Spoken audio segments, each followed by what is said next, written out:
Welcome to the University of Washington Email Best Practices training session. After this short video, you will answer some questions about what you've learned. Let's get started.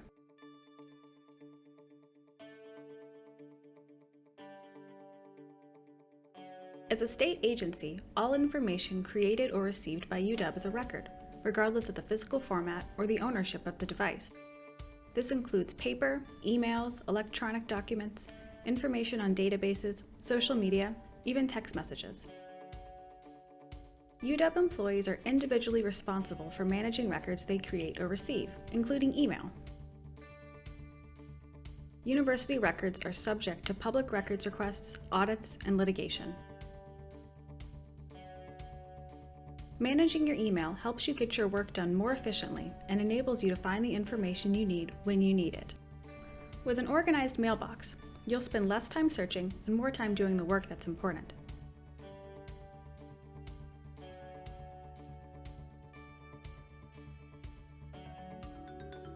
Records retention is determined by the content and purpose of the record, not the physical format. For example, a contract sent through email has the same retention as a contract printed on paper. To know how long you must keep an email, you need to identify its content and purpose. Your emails can be divided into two broad categories, transitory and substantive. Most of the emails that reach your inbox are transitory. These emails have temporary value, and you may delete them after you no longer need them for reference. You'd be surprised just how much of your email is transitory and can be deleted today. Do you have drafts that have been finalized? Have you sent a request to the help desk and received an automated notification? Have you answered a question with a generic response or a referral to a website? How about old meeting requests, newsletters, or announcements? Or emails you were CC'd on, but you found the message didn't really apply to you? You can delete all of these. Substantive emails are records that you are obligated to keep for a certain period of time. These types of emails have lasting administrative, fiscal, or legal value. Most of us have very few types of these emails in our mailboxes. Examples include approvals for purchases, hiring decisions, finalized reports, and policy and procedures. They also include emails that provide customized advice to students and financial records that are not stored in online systems. Keep in mind that if you receive or send substantive records as an attachment and the original document is stored on a network drive or a cloud drive, the email and the attachment are duplicates and can be deleted. The UW General Records Retention Schedule provides the retention periods for common records created and received by the UW. Go to this link or visit our website and click Find Retention in the menu to find the general schedule and your office's departmental schedule, if applicable. Now you know how to identify transitory and substantive emails. The next step is managing your inbox. It may seem daunting to have to identify and take action on each email, but you'll find that you can make decisions on many emails based on the sender and subject line alone. Is it a transitory email, an email that's past retention? Delete the email when you no longer need it for reference. Often we are sent emails that really should have gone to a colleague, a supervisor, or someone in a completely different department. Identify who should be the one to act on the email, forward or reply to the email, and then delete after the matter is resolved. Is the email going to take some time to address? Flag the message and respond when you have time. Can you respond to it in less than 2 minutes? Take care of it now. Keep the email if it is related to a project or process. If you're replying to a generic question or request, delete the email after you've answered. Once you've determined that you need to keep an email, what should you do with it? Luckily, the university's email clients allow you to file messages in folders. Here's a workflow for filing email. Create folders based on category and file new messages when you receive them.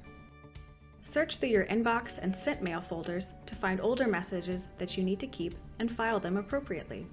When the emails inside a folder become inactive, meaning you are no longer using them for your work, or you've reached the retention start date, such as the end of the fiscal year or academic year, Update the folder title with this date.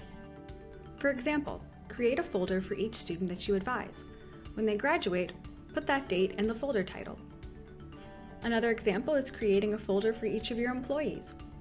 When one separates, put the date in the folder title. In both of these examples, you can delete the whole folder when the retention is met.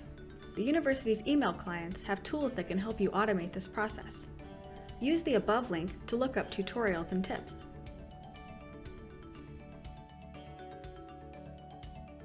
It may seem tempting to print out and keep important emails, but you shouldn't.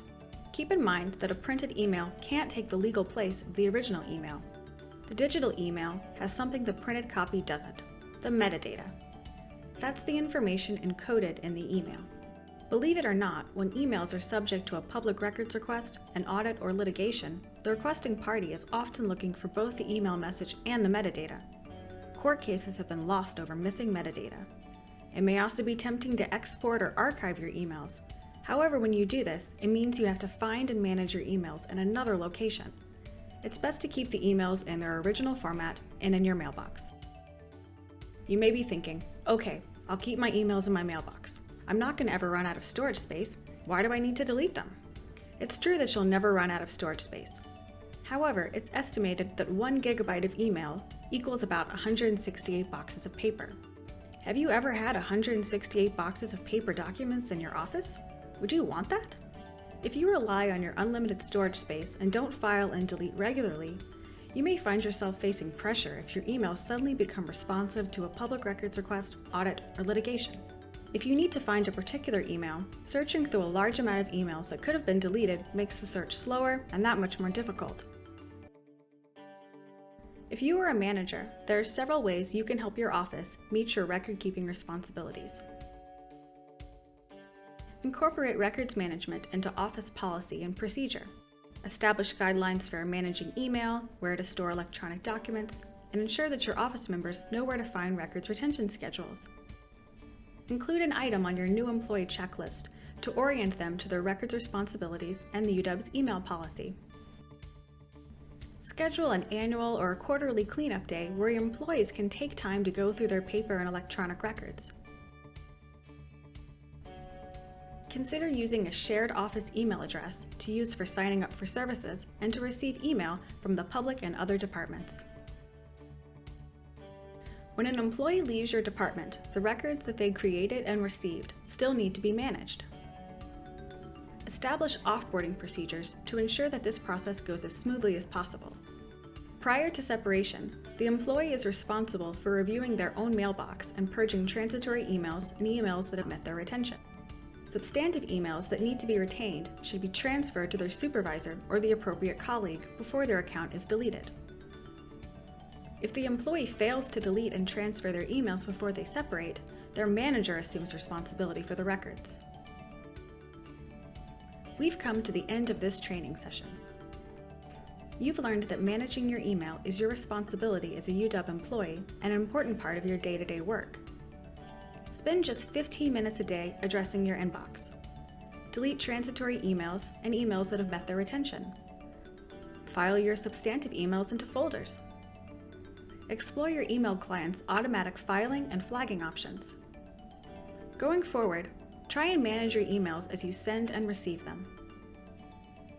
Remember that Records Management Services is here to help. To learn more about how to manage your email, visit our website or send us an email.